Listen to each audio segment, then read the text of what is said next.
आज का विषय है आध्यात्मिक रूप से अथवा यौगिक रूप से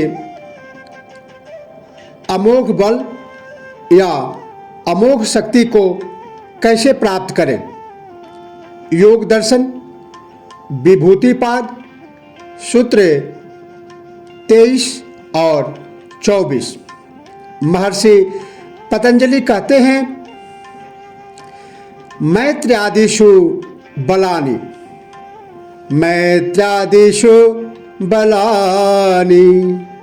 मैत्री आदि भावनाओं अर्थात मैत्री, करुणा, मुदिता आदि भावनाओं में संयम करने से योगी को अमोघ बल प्राप्त होता है।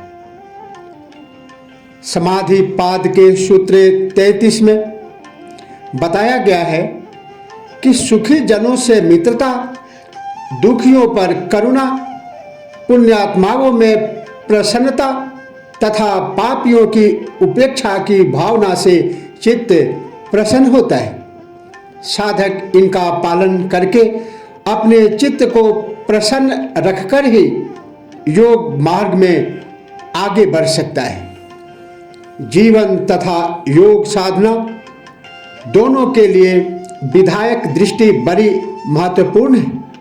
इससे व्यक्ति अनेक प्रकार के दुर्विचारों एवं संघर्ष से बच जाता है तथा जीवन में अत्यंत मानसिक शांति का अनुभव करता है। किंतु ऐसा योगी जो सीधा अवस्था में पहुंच जाता है, यदि वह मैत्री, करुणा और मुदिता में संयम करता है तो उसे अमोघ बल प्राप्त होता है, अमोघ शक्ति प्राप्त होती है। अध्यात्म का नियम है कि विधायक होने से वह स्व ऊर्जा को संचित करता है, उसका क्षय नहीं होता, जिससे उसमें अपूर्व साहस, धैर्य, आत्मविश्वास, विचारों एवं कार्य में दृढ़ता, आत्मबल प्राप्त होता है। इनके बल पर ही वह जीवन में अद्भुत कार्य कर सकता है। राम, कृष्ण, विवेकानंद, महात्मा गांधी आदि अनेक अवतारी पुरुष इसी विधायक दृष्टि के कारण आत्मबल के धनी हुए हैं, जबकि नकारात्मक दृष्टि वाले भौतिक साधनों से संपन्न होते हुए भी आत्मा से निर्बल हो जाते हैं, क्योंकि इससे उनकी ऊर्जा का क्षय होता रहता है। रावण, कौरव, दानव आदि इसी कारण से भौतिक शक्तियों से संपन्न होते हुए भी आत्मबल में निर्बल ही सिद्ध हुए। अध्यात्म के साथ ही यह दृष्टि जीवन में भी लागू होती है कि विधायक दृष्टि वाला अनेक प्रकार की चिंताओं तथा परेशानियों से बचा रहता है। इससे वह अपना जीवन सुख एवं शांति से व्यतीत करता है तथा लोगों की सद्भावना प्राप्त करता है। जबकि इसके विपरीत नकारात्मक दृष्टि वाला सदा ईर्ष्या, क्रोध, घृणा, वैमनस्य आदि की अग्नि में निरंतर जलता रहता है। जो दूसरों को चैन से नहीं रहने देता, वह स्वयं भी चैन से नहीं रह सकता। अध्यात्म में यह प्रतिक्रिया का सिद्धांत है कि जैसा तुम दूसरों को दोगे, उसका 1000 गुना तुम्हें मिलेगा। सुख देने वाला 1000 गुना सुख प्राप्त करता है एवं दुख देने वाला 1000 गुना दुख उठाता है। यह सृष्टि का नियम है। सूत्र 24 में महर्षि कहते हैं, बलेषु हस्ति बलादिनी।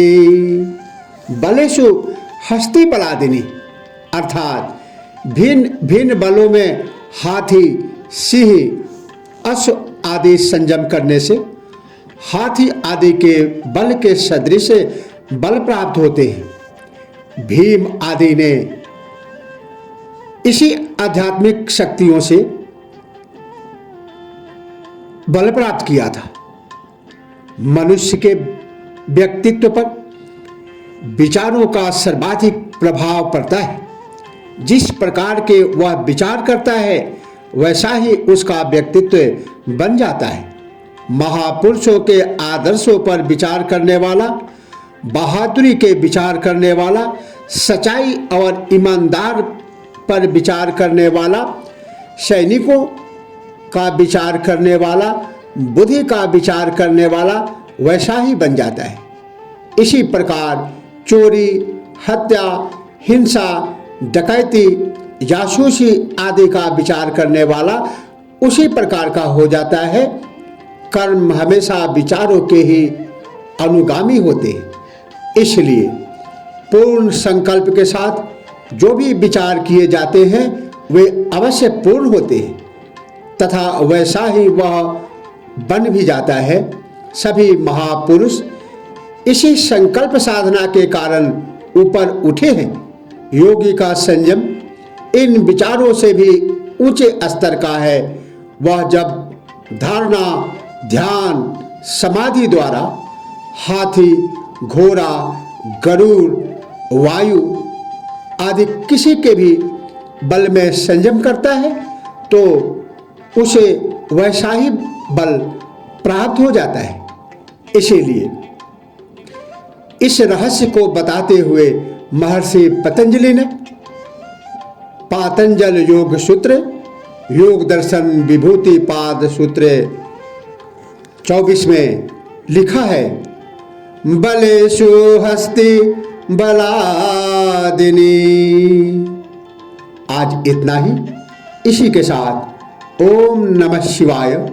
जय श्री कृष्ण।